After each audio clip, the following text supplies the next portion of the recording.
Hola, bienvenidos a RI a tu alcance. Antes de iniciar te invito a revisar nuestro contenido diario en nuestras diferentes redes sociales y poder conocer sobre temas diversos de las relaciones internacionales. En esta ocasión, nuestro objeto de estudio serán los estados y para generar una comprensión plena y sencilla se abordarán sus antecedentes, una pequeña definición, sus elementos constitutivos, los tipos de estados existentes y además una pequeña conclusión. Ahora sí, comenzamos. Para entender la definición de un estado es importante tener claro que durante la Edad Media acontecieron una serie de transformaciones económicas, sociales y políticas que propiciaron que luego de la Guerra de los 30 años, un conflicto que enfrentó a los principales reinos europeos durante la Edad Moderna y que vio su fin con la Paz de Westfalia en 1648, se marcara la secularización de los estados, es decir, la separación de la Iglesia de los asuntos políticos y reconociendo de esta manera el nacimiento del Estado moderno. Ahora sí, indiquemos qué es un Estado y cuáles son los elementos que lo constituyen. Los estados son también llamados países y pueden definirse como el espacio territorial con soberanía en el cual se desenvuelven y desarrollan los individuos y que para su correcto funcionamiento se necesita del accionar de un gobierno estableciendo un orden social y político. Muchos autores consideran que el gobierno, entendido como el encargado de hacer cumplir las leyes y organizar el país, el territorio como el espacio físico delimitado por fronteras naturales y artificiales, y la población, o sea las personas que viven dentro del territorio, son tradicionalmente los tres elementos constitutivos de un estado. Sin embargo, es importante tener en cuenta que no son los únicos, puesto que varios autores con el paso del tiempo han identificado otros tres elementos necesarios para la constitución de un Estado.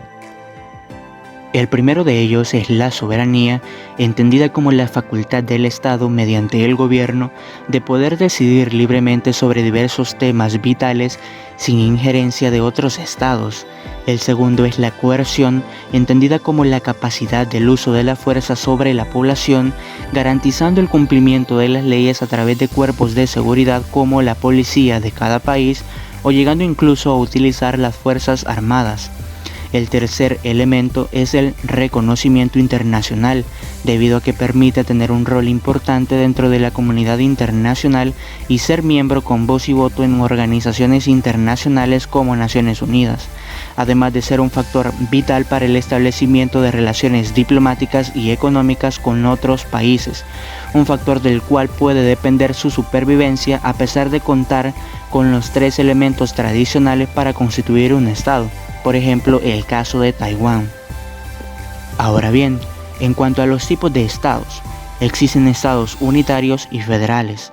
Los estados unitarios son aquellos en donde la conformación de los órganos legislativo, ejecutivo y judicial se encuentran en un solo aparato central, poseyendo facultades propias inherentes en la toma de decisiones vitales y además de poseer una sola constitución que está por encima de las leyes y que se aplica a la totalidad del territorio. Actualmente en los estados unitarios es común la descentralización del poder, es decir que ciertas facultades, sobre todo administrativas, son designadas a los gobiernos locales o alcaldías, pero que siguen siendo subordinadas al poder central.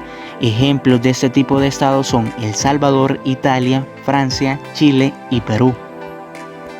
En cuanto a los estados federales, son aquellos compuestos por un conjunto de territorios autónomos, como por ejemplo el caso de los estados que conforman Estados Unidos de América, que voluntariamente deciden unirse para crear un solo ente llamado Estado Federal, entregando a este algunas atribuciones, pero que siguen manteniendo la capacidad de promulgar leyes distintas a la Constitución Federal.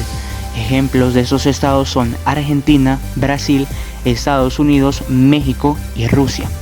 En conclusión, los estados modernos tienen sus orígenes en la Paz de Westfalia de 1648, constituyendo espacios físicos formados por elementos tradicionales como el gobierno, población y territorio, y otros como la soberanía, coerción y reconocimiento internacional.